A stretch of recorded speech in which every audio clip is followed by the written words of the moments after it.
नमस्कार, जय हिंद, जय भारत।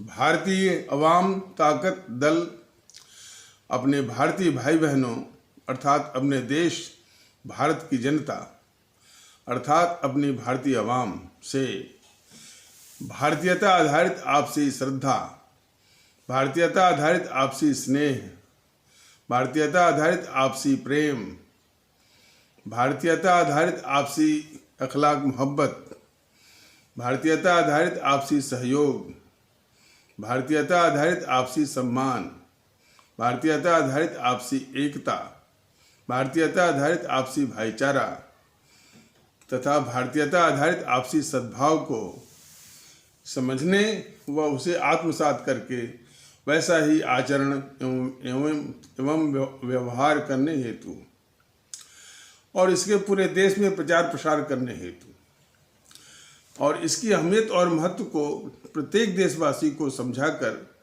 उसे अपनाते हुए वैसा ही आचरण एवं व्यवहार करने हेतु और प्रत्येक देशवासी को अपना ही भारतीय भाई बहन मानकर, समझकर, अपनाकर उनके साथ वैसा ही और उसी अनुसार आचरण एवं व्यवहार करने हेतु सतत, सदैव और हमेशा अदब के साथ, आदर के साथ अर्ज करता है, विनती करता है। अब हम सभी लोग एक ऐसे विषय पर गंभीरतापूर्वक विचार करेंगे कि विकास को लेकर के जो आदरणीय प्रधानमंत्री मोदी जी क्या सोचते हैं और उसके और विकास के पहले क्या आवश्यक सावधानियां होती हैं और उसके प्रति बिल्कुल बेपरवाह, लापरवाह होने से क्या क्या मुल्क को खतरे हो सकते हैं, ये मोदी जी को भी जानना चाहिए, पूरे देश को भी जानना चाहिए और जितने लोग इस देश की और मुल्क की चिंता करते हैं उनको भी जानना चाहिए। और वैसे तो पूरे देश के सभी भारतीय भाई बहनों को अवश्य जानना चाहिए। देखिए, मोदी जी जब से आए हैं विकास कर रहे हैं और ख़ास करके जो कनेक्टिविटी है, कनेक्टिविटी मतलब रोड, सड़कें, रेलवे, एयरलिंक और इंडस्ट्रियल कॉरिडोर और डेडिकेटेड फ्रेट कॉरिडोर रेलवे का, भारतमाला, सागरमाला और जितने भी हमारे देश के दुर्गम स्थान हैं वहाँ तक रेलवे लाइन और काफ़ी सुरंगें भी बन रही हैं, पुल भी बन रहे हैं और विश्व का सबसे ऊंचा पुल रेलवे का चेनाब पुल भी बन रहा है और काफ़ी और मणिपुर में भी एक मैंने अपने इंजीनियरिंग का एक मार्वल और इंजीनियरिंग का अपने तकनीकी का इंजीनियरिंग का एक कीर्तिमान स्थापित करने वाला कार्य हो रहा है। और उन सड़कों को म्यांमार और जो है वो थाईलैंड, मलेशिया और रंगून तक करने की योजना है, वियतनाम तक उसको ले जाने की योजना है। ये सारी बातें अपने स्थान पे हैं। भारतीय अवाम ताकत दल ये बताना चाहता है कि इसके पूर्व ये आवश्यक है कि देश जो है वो उपद्रवियों से और नफरत फैलाने वालों से मुक्त हो जाए और अपरोक्ष रूप से इससे यह भी है कि देश जो है जो आतंकवादियों को समर्थन देते हैं ऐसे तत्वों से भी, ऐसे तंजीमों से भी देश मुक्त रहे। विकास से सुविधा बढ़ जाती है, जीवन आसान हो जाता है। उसका एक पक्ष ये है। दूसरा पक्ष ये भी है कि मनुष्य बहुत सुविधा भोगी हो जाता है और स्व केंद्रित, जिसको अंग्रेजी में कहेंगे सेल्फ सेंटर्ड की प्रवृत्ति या दुर्गुण आने लगता है, जो कि देशभक्ति, मुल्क परस्ती और आवाम परस्ती के जज्बे में सबसे बड़ा बाधक है। और सामंतशाहियों का, सम्रांतवादियों का, उनका बोलबाला, उनका वर्चस्व और भी बढ़ जाता है।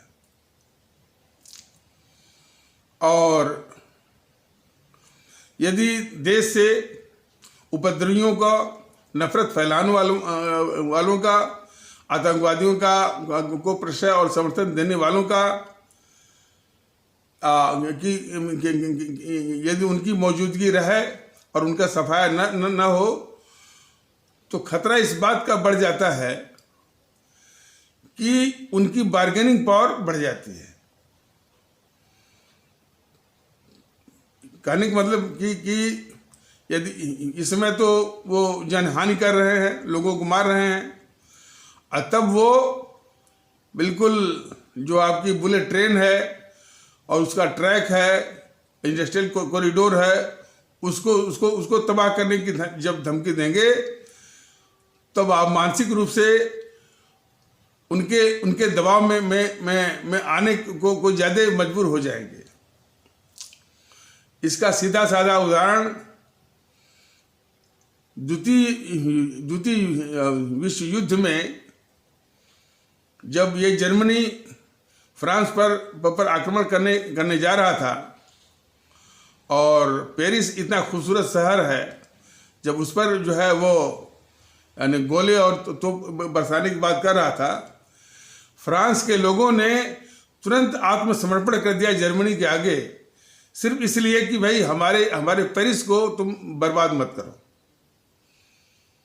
यह बात पूरे विश्व को जानना चाहिए और भारत के लोगों को भी जानना चाहिए कि जिसमें विकास काफ़ी हो जाएगा और रेलवे ट्रैक बिछ जाएंगे, बुलेट ट्रेनों का बढ़ जाएगा, इंडस्ट्रियल कॉरिडोर बन जाएगा, अच्छे भवन बन जाएंगे, तो उसमें उपद्रवियों का, आतंकवादियों का बार्गेनिंग पावर बढ़ जाएगी।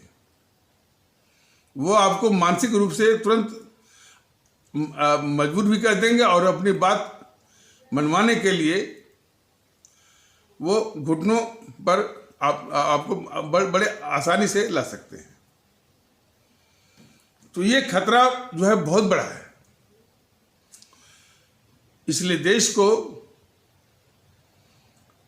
इसलिए हमारे देश में जो नफरत फैला रहे हैं, भेद विभेद जो पैदा कर रहे हैं, और उपद्रवी, हिंसक और आतंकवादियों के समर्थक हैं, तंजीमें हैं,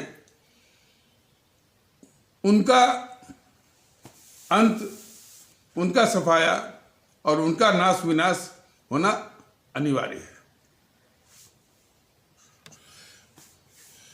इस दिशा में मोदी जी क्या कर रहे हैं?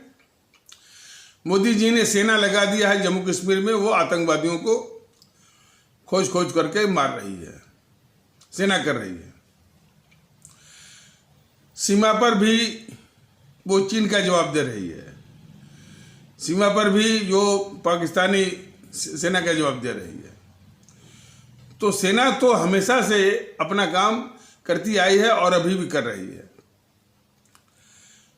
सेना के हाथ पांव इसने बांध रखे थे, जो गद्दार थे, जीएनपीसी, गांधी नेहरू परिवार, चांडाल चौकड़ी,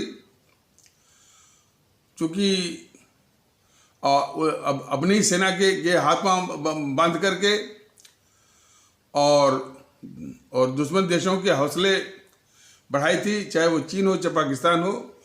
मोदी जी ने उसी सेना के हाथ पांव खोल दिया है और उनको आज़ाद कर दिया है कि जैसी भी स्थिति हो वो निपटने के लिए वो आज़ाद हैं और फैसले लेने के लिए आज़ाद हैं। और तब से अपना वो पराक्रम भी दिखा रही है, शौर्य भी दिखा रही है, और देश को सेना के इस पराक्रम और शौर्य पर नाज है, गर्व है। तो सेना तो अपना काम कर रही है, लेकिन मोदी जी जो है देश के अंदर जो है उपद्रवियों को, हिंसा फैलाने वालों और आगजनी करने वाले आतंकवादियों के समर्थक संगठनों को क्या कर रहे हैं। ये जो जीएनपीसी है, गांधी नेहरू परिवार चांडाल चौकड़ी काकस, इसके विषय में भारतीय वाम ताकत दल ने पिछले 1 साल से यूट्यूब के माध्यम से बताने की कोशिश की है कि यदि हमारे देश की धरती से यदि जीएनपीसी और वामदल जैसे तंजीमों का सफाया हो जाए तो काफ़ी अंश तक नफरत फैलाने वाले, हिंसक और आगजनी करने वाले और उपद्रव करने वाले और देश में अस्थिरता फैलाने वाले तत्वों का हौसला पस्त हो जाएगा। और इन्हीं के जवाब में जो दूसरे पक्ष से वो नफरत फैला रहे हैं, पुष्पेंद्र कुशवाहा जैसे लोग, उनके भी हौसले पस्त हो जाएंगे। उनके हौसले पस्त होंगे, असदुद्दीन जैसे लोगों के हौसले पस्त होंगे, कन्हैया कुमार की भी कन्हैया कुमार गिरोह जैसे लोगों की भी हिम्मत नहीं पड़ेगी। और देश विरोधी भारत विरोधी जो पत्रकारों का जो समूह है, भारत विरोधी जो मीडिया का समूह है, हिंदू इत्यादि का, सबकी हिम्मत जो है वो पस्त हो जाएगी यदि जीएनपीसी, वामदल और उसके इर्द गिर्द जो और भी जो फ्रिंज टाइप के तंजीमें हैं, जैसे टीएमसी है और भी इस टाइप से। तो मोदी जी जिन संगठनों को भारतीय समाज के सुकून के लिए, शांति के लिए या गंगा जमुना तहजीब कायम रखने के लिए उनका अंत या उनका विनाश जरूरी है, तो ऐसा न करके मोदी जी और उनकी सरकार उनकी रक्षा कर रही है। ये सबसे बड़ी गद्दारी है। बाकी प्रमाण तो आपको कागज के पन्नों में मिलेगा, वो किसी रिकॉर्ड में मिलेगा, किसी अभिलेख में मिलेगा। और रिकॉर्ड को भी ये जीएनपीसी जब तक सत्ता में रही है, सारे रिकॉर्ड को अपने पक्ष में या तो उसने गायब कर दिया है या तोड़ मरोड़ के लिखवाया है। लेकिन अभी जो हाल की जो घटनाएं हैं वो इस बात को प्रमाणित करती हैं और इस बात को तस्दीक करती हैं। जैसे CAA ले लीजिए, CAA सिटीजन अमेंडमेंट एक्ट या नागरिक संशोधन अधिनियम। ये सभी को मालूम है कि हमारे देश के जो नागरिक हैं उनके लिए ये बना ही नहीं है। भले वो NRC और NPR की बात करें तो जो आसाम वगैरह में लोग कैसे डील करेंगे वो बात छोड़ दीजिए। लेकिन पूरे देश में जो कोई भी हो, उसकी नागरिकता पर या उसके हैसियत पर, उसकी स्थिति पर से कुछ भी लेना देना है ही नहीं। तब भी जीएनपीसी और जीएनपीसी के जितने भी कोहॉर्ट्स थे,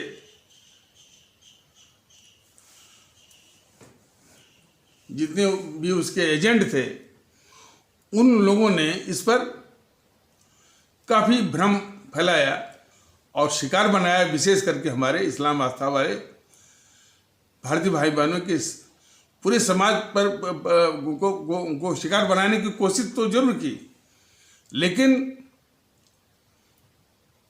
वो आंशिक रूप से इसमें सफल भी हो गए। आंशिक से मतलब एक तो इन्हीं जीएनपीसी के जो एजेंट हैं, वो इस्लाम आस्था वाले भारतीय भाई बहनों के समाज में जो कट्टरवादी तत्व हैं, उसी कट्टरवादी में कुछ उपद्रवी भी हैं, हिंसक भी हैं, ऐसे तत्व हैं, उनके द्वारा जो है वो हिंसा फैलवाई।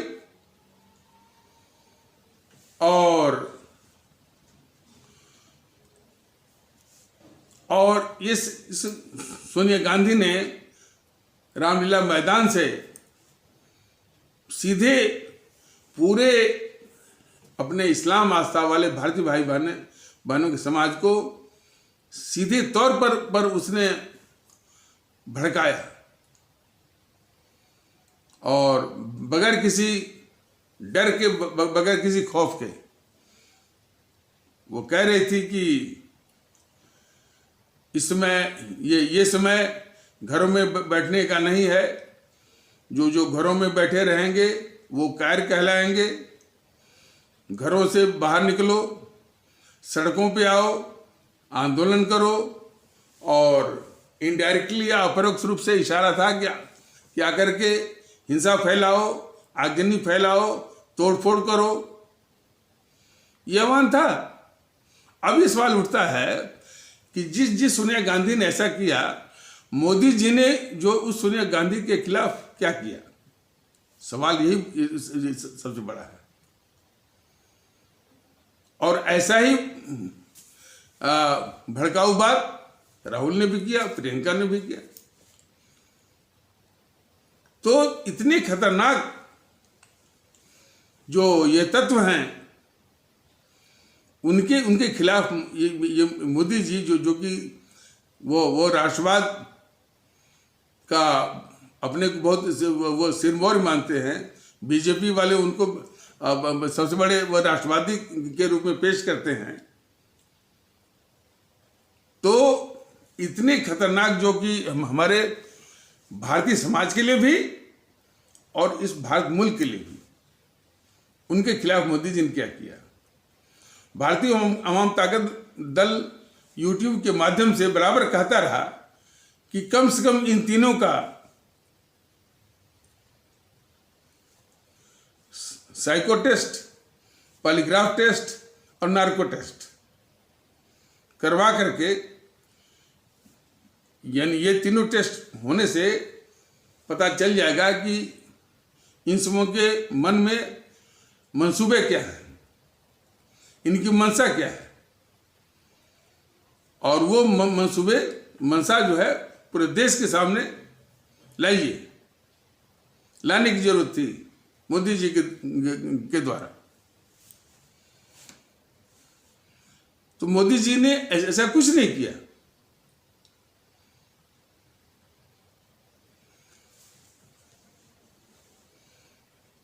और इसके बाद ये चीन के साथ तनातनी हुई।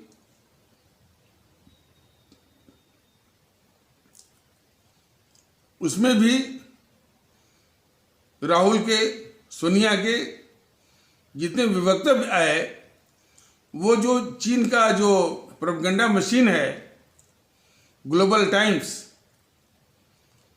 उसी की बातों को आधार बना करके चीन के पक्ष में भारत के खिलाफ माहौल बनाने की इन सबों ने कोशिश की। तो खैर ये भी पता चला कि ये सब ऐसा क्यों कर रहे हैं। इसलिए कर रहे हैं कि यूपीए की जो सरकार थी, माने सोनिया मनमोहन की जो सरकार थी, जो कि 2004 से 2014 तक थी, उसमें इस जेएनपीसी की जो राजनीतिक पार्टी है कांग्रेस, उसने चीन की जो कम्युनिस्ट पार्टी है उससे समझौता किया था, और उस समझौते के एवज में इसने उस कम्युनिस्ट पार्टी से रिश्वत लिया, और वो रिश्वत राजीव गांधी फाउंडेशन के जरिए लिया। तो उस रिश्वत के एवज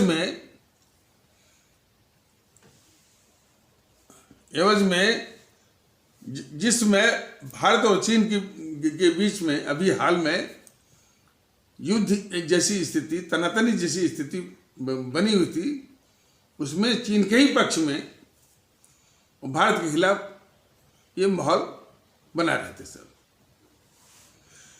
तो ये, और जब हमारी सेना आतंकवादी ठिकानों को नष्ट करने के लिए सीमा उस पार और दुश्मन के क्षेत्र में आतंकवादी शिविरों को नष्ट करने के लिए जब सर्जिकल स्ट्राइक किया और बहुत सफलतापूर्वक किया, और उन समय को दुश्मन सेना को भनक भी नहीं लगी और ये अपना काम करके चले भी आए थे, तो बहुत बड़ा एक शौर्य और पराक्रम का प्रदर्शन किया था। उस पर भी ये गद्दार जो है, जेएनपीसी के गद्दार राहुल ने उसका सबूत मांगा। सबूत मांग करके हमारी अपनी सेना के शौर्य और पराक्रम पर उसने प्रश्न चिन्ह लगाया, और प्रश्न चिन्ह लगाकर अपनी सेना को डिमोरलाइज करने की गद्दारी की। और ऐसा ही इसने गद्दारी जो है बालाकोट जब स्ट्राइक किया था हमारे सेना ने, तब भी किया था। हमारी अपनी फौज जो फौज का जो असल सेनाध्यक्ष थे बिपिन रावत, उनको सड़क का गुंडा कहलवाया इस राहुल ने अपने किसी नेता से। और जो दुश्मन मान पाकिस्तान के सेनाध्यक्ष वो कमर बाजवा को गले लगाने के लिए अपने दूत नवजोत सिद्धू को भेजता है। तो मोदी जी को जाना चाहिए, और मोदी जी नहीं जाते हैं तो देश को जाना, ये देश जो मोदी जी से पूछे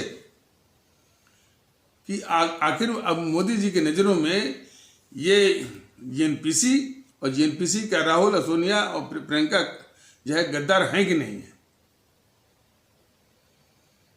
और उनके लिए क्या कर रहे हैं।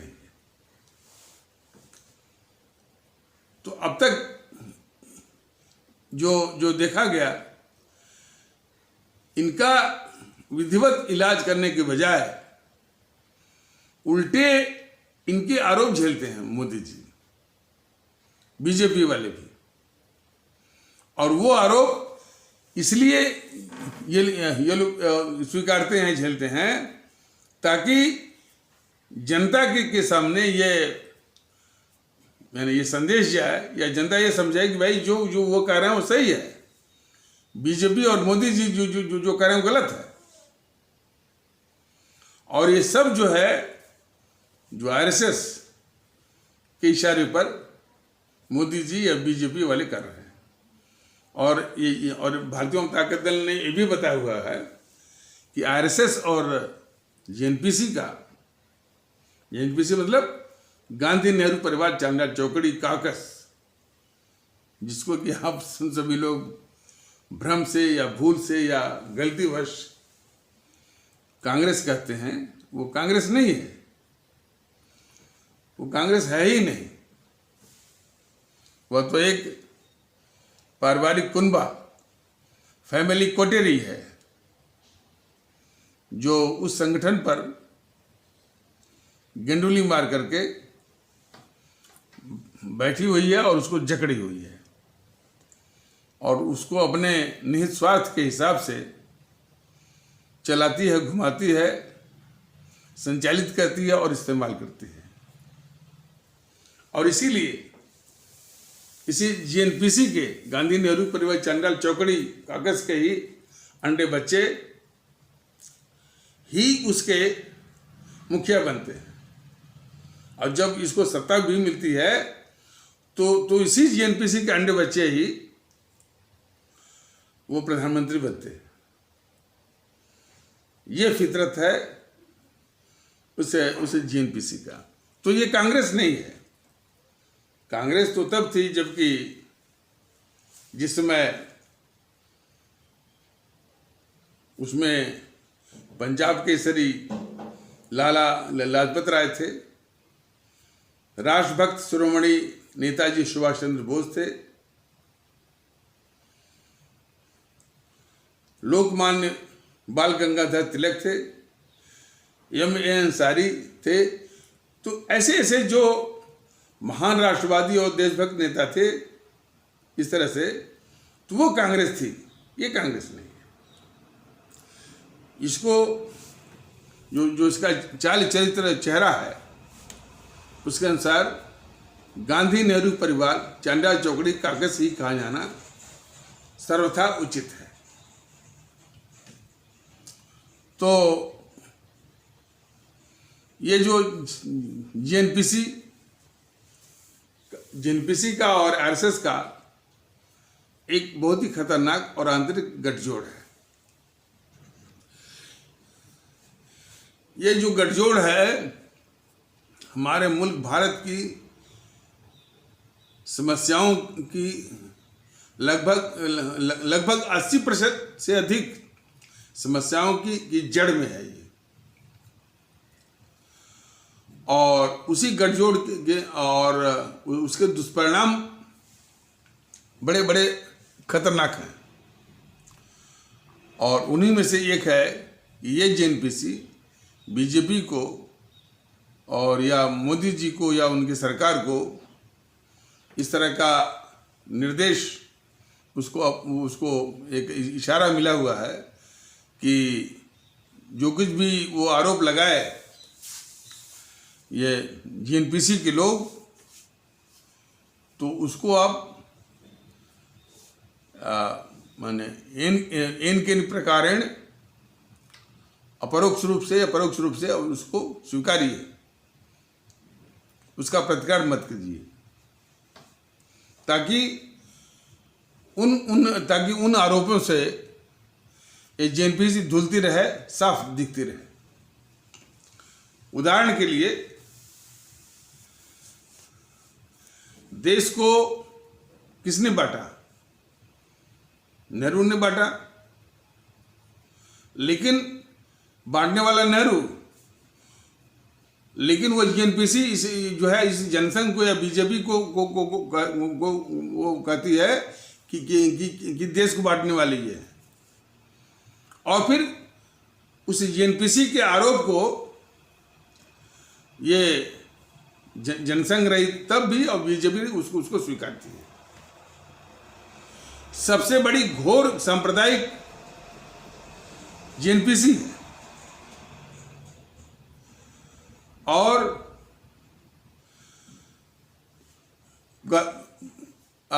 कहती है इसको, कहती रही जनसंघ को भी, बीजेपी को भी। अब बीजेपी के लोग उसी आरएसएस के इशारे पर जो आरएसएस उसकी रक्षा करती रहती है जीएनपीसी की, मतलब कि ये उसको सांप्रदायिक कहा जाता है, तो वो स्वीकारती है उसको। इसका भी नमूना बताया गया था कि ये वो थी ना, वो दिवंगत हो गई, स्वर्गवासी हो गई, सुषमा स्वराज। वो लोकसभा में कोई किसी यूट्यूब पर भी मैंने देखा था कि लोकसभा में कम से कम 15 मिनट बोलती रही कि हाँ हम लोग सांप्रदायिक हैं, सांप्रदायिक हैं, सांप्रदायिक हैं, सांप्रदायिक हैं, बोली थी वो। इसीलिए तो और सांप्रदायिक अपने ही नहीं सबसे कहलवाती है, कम्युनिस्टों से कहलवाती है, जो कम्युनिस्ट इस देश के लिए खतरनाक हैं। और जो कन्हैया कुमार गिरोह है जिसकी कोई औकात नहीं, वो भी कहता है कि बीजेपी और ऐसे सांप्रदायिक हैं, जबकि गौर सांप्रदायिक जेएनपीसी और वामदल वाले, गौर सांप्रदायिक टीएमसी वाले, गौर जातिवादी सांप्रदायिक सपा वाले हैं, गौर जातिवादी सांप्रदायिक बसपा वाले हैं, शिवसेना है, तमाम है। लेकिन वो सब इनको कहते हैं सांप्रदायिक और वे स्वीकारते हैं, ताकि जेएनपीसी बिल्कुल वो धुलती रहे, साफ दिखती रहे जनता के आगे। तो ये सबसे बड़ी साजिश है, सबसे बड़ी साजिश है बने कि आरएसएस और बीजेपी वालों का और देश के दुश्मनों को इतनी बड़ी साजिश के साथ उनकी रक्षा करने का।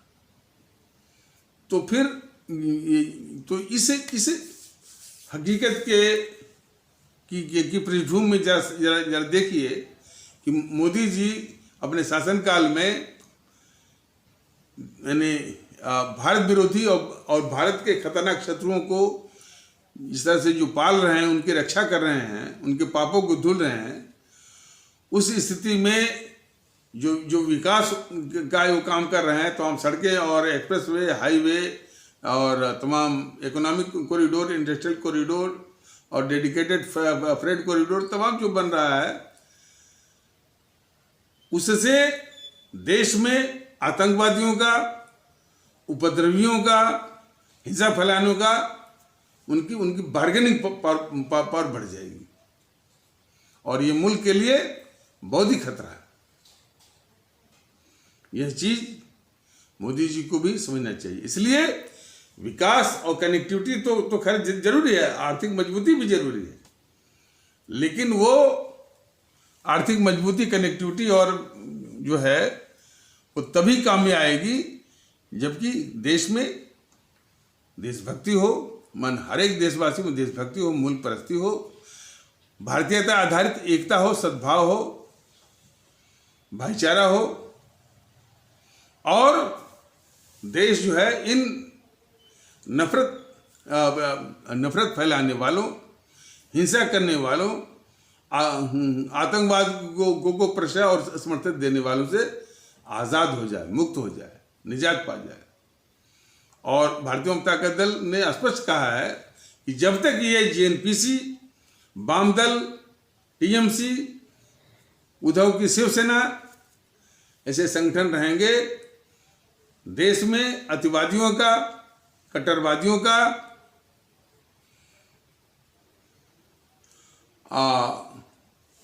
और आतंकवादियों को समर्थन देने का सिलसिला बंद नहीं होगा और ऐसे तत्व जो है अपनी गतिविधि वो चलाते रहेंगे, मुल्क हमेशा खतरे में रहेगा।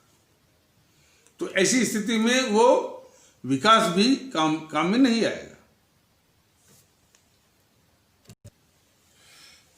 पेरिस का उदाहरण अभी दिया गया कि द्वितीय विश्व युद्ध में जब जर्मनी वो फ्रांस पर आक्रमण करने वाला था, फ्रांस ने तुरंत जो है जर्मनी के आगे आत्मसमर्पण कर दिया।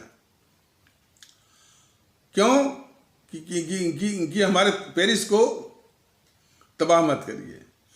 तो वही हाल जब हमारे देश में तमाम विकास हो जाएगा, अच्छे सड़कें, अच्छे रेल और हमारे हवाई जहाज और तमाम जो है आर्थिक भवन माने बन जाएंगे, तो इन आतंकवादियों का, उपद्रवियों का, हिंसा फैलाने का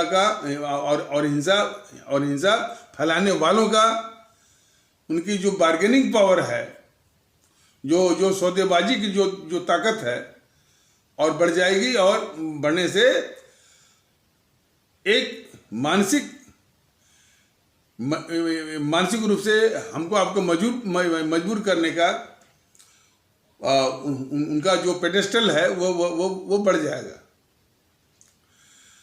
ये बहुत बड़ा खतरा है। इसलिए जो मोदी जी देश के दुश्मनों को जो पाल रहे हैं, उनकी रक्षा कर रहे हैं, उनके आरोप झेल रहे हैं, विकास करने के बाद ये सबसे बड़ा ये खतरा ये मोल ले रहे हैं मोदी जी। इसलिए विकास करने के पहले विकास जरूरी है, कनेक्टिविटी जरूरी है, आर्थिक मजबूती जरूरी है, आर्थिक ताकत बढ़ाना भी जरूरी है, लेकिन उसके पहले ये जो भारत विरोधी ताकतें हैं उनका सफाया उससे भी पहले जरूरी है, जो कि मोदी जी नहीं कर रहे हैं, बल्कि इस विषय में उनकी सबसे बड़ी गद्दारी है। और ये बात भारतीय जनता दल कई तरीकों से, कई विधियों से और कई रूपों में बता रहा है, और अपने आदरणीय भारतीय भाई बहनों को भी बता रहा है कि मोदी जी की ये देखिए देश के विरुद्ध, भारत के विरुद्ध क्या क्या गद्दारियां हैं इस मायने में। वैसे हमारे देश में विकास उतना माने थोड़ा कम ही हो, लेकिन ये महफूज रहे, सुरक्षित रहे, और हमारे देश में जो सामाजिक ताना बाना है वो समरस रहे, वो ज्यादा जरूरी है। लेकिन उसकी तबाही चल रही है। जेएनपीसी ने तो जो किया सो किया, लेकिन जब से ये मोदी जी की सरकार आई है तब से जेएनपीसी की तर्ज पर और भी तत्व जो है देश में ये भेद विभेद, नफरत और तमाम तरह की बातें ये फैला रहे हैं। ये पुष्पेंद्र कुलशेष की पूरी टीम वो लगी हुई है, जो ये सिखा रही है कि हिंदू राष्ट्र, हिंदुत्व, और फिर नहीं हिंदू राष्ट्र है, हिंदुत्व नहीं लाओगे तो गजवा हिंद आ जाएगा, और कौन दारुल इस्लाम आ जाएगा, पता नहीं क्या क्या आ जाएगा। और ये सब आक्रांता हैं, हम वो ये हैं, फलाने हम आ रहे हैं। ये भारत राष्ट्र बन गया, इसके बाद इस तरह की गंदगी जो है वो फैलाई जा रही है। तो ये भारतीय समाज का जो ताना बाना है, और जिसके लिए जो है वो समरसता बहुत आवश्यक है, उसको बर्बाद करने के लिए ये जो है शक्तियां काम कर रही हैं। तो उन शक्तियों का शमन करने के बजाय, उनका नाश करने के बजाय मोदी जी के संरक्षण में वो शक्तियां चल रही हैं। तो ये मोदी जी की ये देश के खिलाफ गद्दारी है। और देश के साथ गद्दारी करने वाले जेएनपीसी तो हर मौके पर देश के साथ गद्दारी करती है, उनकी रक्षा भी कर रहे हैं। और जब भी कोई उपद्रव होता है, जब भी कोई इस तरह से विप्लव होता है, विध्वंस होता है, तो जेएनपीसी को तो बचाएंगे, अपनी गोद में बिठाएंगे, और उसके सारे व्यापारिक धंधे भी चलवाएंगे, और अपने इस संबंध में विषय में शुद्ध भाइयों को पकड़ करके, दिल्ली में इतनी बड़ी हिंसा हुई तो जेएनपीसी को बचाया, केजरीवाल को बचाया, और निशाना किस पर साधा? ताहिर हुसैन और अमानतुल्लाह पर। यही जो है भारतीय समाज के खिलाफ मोदी जी की और बीजेपी वालों की गद्दारी है। थोड़ी भी ईमानदारी होती तो सबसे पहले इलाज करते जेएनपीसी का, सबसे पहले इलाज करते इस केजरीवाल का, बाद में उसका भी करिए, अब ऐसा बात नहीं है। तो वो इलाज जो है कुछ काम में आता। यही कर रहे हैं। यही है जो मोदी जी की देश के खिलाफ गद्दारी।